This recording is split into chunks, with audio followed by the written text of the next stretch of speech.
This next gentleman, good friend of mine, we worked together quite a lot, won second place. He drove out here all the way from Maryland in a rusted out Saturn. You know you ladies can't resist. Let's give it up for the very funny Mr. Matt Dillier.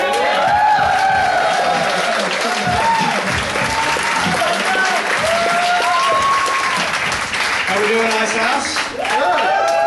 Another round of applause for everybody. Good job so far.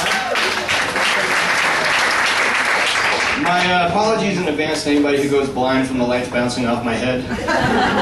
Please don't worry, I'm not sick, I'm not a racist, I'm just bald.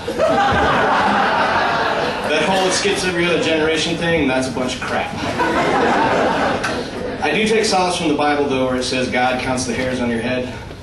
I can see him up in heaven going, oh, thank me. It gets less each day. Speaking of the Bible, I do read that from time to time, and I came across that famous verse in Genesis where it says, it is not good for man to be alone.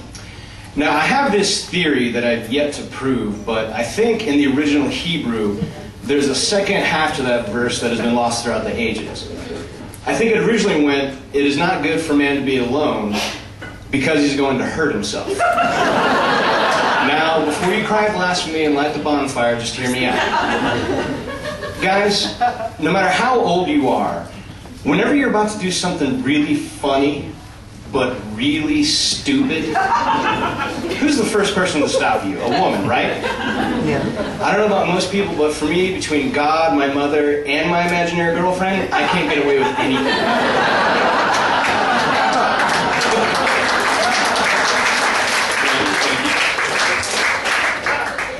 As you can probably tell, I haven't had the best track record with women. I was that kid in high school that I couldn't get a date if my life depended on it.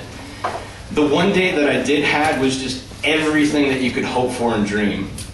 We went to go see this really awesome romantic movie, Gladiator. Because I apparently know how women think at this point in my life. And throughout the whole movie, I'm really nervous. I'm not sure exactly what to do. Do I hold her hand? Do I put my arm around her? What? So, midway through the movie, I decide, I'll do the little playful nudge thing. Except I wind back a little too far and I hit her right in the rib. She yelps, startles me. I move so quick, so fast, before I realize that I smack her in the face. Tears start pouring down, along with any chance that I had of getting a kiss that night. And the only thing that I could think to say was, more popcorn? So, I grew up in an army family, so I've traveled around quite a bit. Seen some really exotic places around the world. Germany, Indiana, Maryland. We grew up next to this one town in Maryland called Savage, which is about as bad as it sounds. You can literally drive through this town in the span of about 30 seconds, and that's still not fast enough.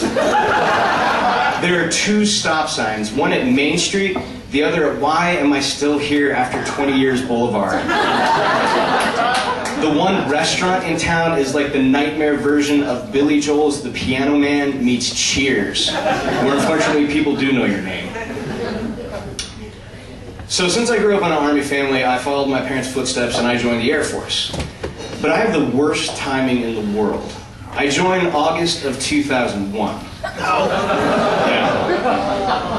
And my job in the military was a journalist, and although it was very rewarding, it mainly amounted to me sitting behind a desk. So, in order to feel like I'd accomplished something while I was in, I volunteered for Afghanistan. And I say volunteered because I begged and I pleaded to go.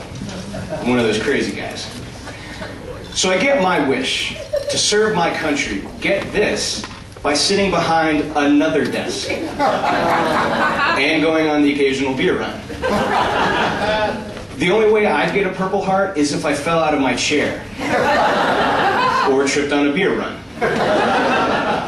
If they had made a G.I. Joe action figure based on me, it wouldn't have a name like Duke or Roadblock. It'd be called Desk Jockey. It would come complete with a pen, a notepad, and the ability to curl into a ball at the first sign of trouble. The lucky first 100 people to get that action figure get a free upgrade to the Screams Like a Girl edition, complete with authentic pees his pants during a rocket attack ability. Courage sold separately. Alright, one last thing before I go. While I was in Afghanistan, we had to take this local Afghan taxi service back and forth from work. One night, it's just me and the driver. 500 yards before we get to the gate, this guy flips out, just starts screaming, "Hello!" I'm like, oh my God, I'm gonna die. I do the sign of the cross. I'm not even Catholic. I pull out my gun like I really know how to use this thing.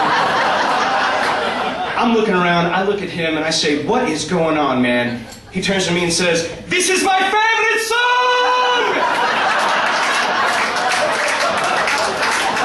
I'm like, oh, you know, I ought to shoot you twice. Once for scaring me, twice for liking the Backstreet Boys. Thank you very much, guys. That's my